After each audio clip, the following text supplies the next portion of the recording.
Mummy ఏం కూర వండుతున్నావు mummy? Aloo fry నానా. ఆలూ ఫ్రై పచ్చి వండుతున్నాను. చూడు ఎలా వండాలో చూపిస్తాను.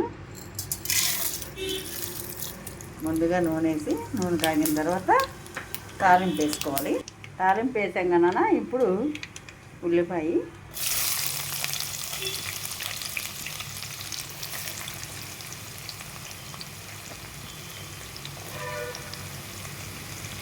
వేసి కొంచెం అలా అనాలి. ఇది పచ్చి దుంపల కూర కాబట్టి ఉల్లిపాయ ఏగా అవసరం లేదు. ఏమంటే ఆలు ముక్కలు కూడా వేసి ఏం చేయాలన్నమాట. చూడు, నువ్వు కూడా నేర్చుకో, ట్రై చేయి ఎప్పుడన్నా.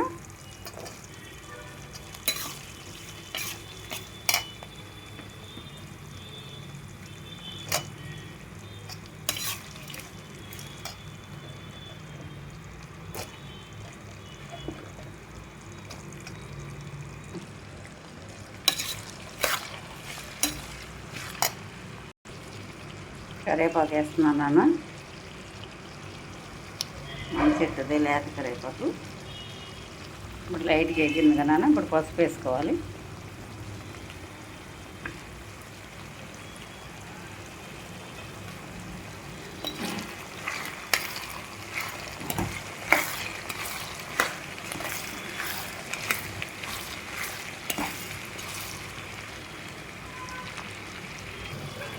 ఇప్పుడు కొంచెం సాల్ట్ వేయాలి. ఎందుకంటే కొంచెం అనేది అల్లం వెల్లుల్లిపాయ పచ్చిమిరకాయ వేసి నూరాం కదా, దాంట్లో కొంచెం సాల్ట్ వేసాను బట్టి ముక్కల్లో కొంచెం వేస్తే మంచిపోతుంది.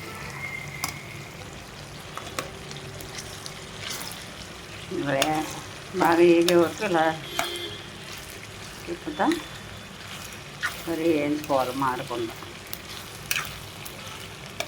కొంచెం ఆయిల్ ఇప్పుడు ఎక్కువగా ఉంది కదా, కానీ అల్లం వెల్లుల్లి పచ్చిమిర్చి నూరండి వేసి వేయించేటప్పటికి ఆయిల్ కనిపించదు.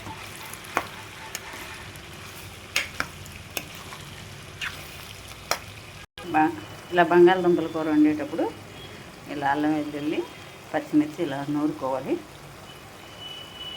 మామూలు కారం కన్నా ఈ కారం వేస్తే చాలా టేస్ట్గా ఉంటుంది. బంగాళదుంపల కూర బాగా కలపాలి. మొత్తం కలిసే వరకు ఇలా కలపాలన్నమాట. సన్నసగని వేగని. ఇప్పుడు ఒకసారి ఉప్పు చూసుకొని చాలకపోతే వేసుకోవాలన్నమాట.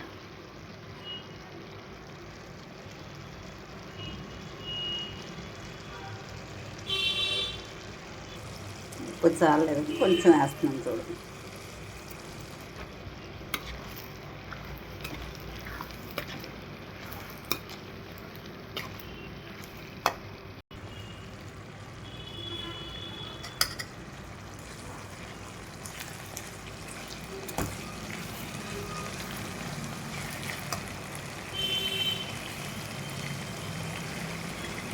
ఈ కూరలోకి పచ్చిమిరకాయలు కారం వేసాం కాబట్టి కొంచెమే వేసుకోవాలి కారం చూసి.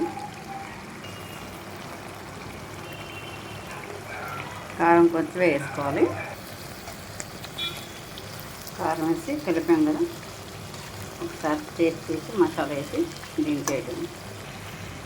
గసగసాల పొడి కొంచెం నూనె వేస్తున్నాను.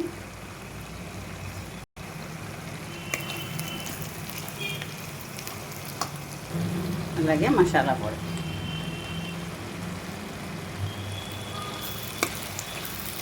కూర అంతా ఒకసారి కలవాలి.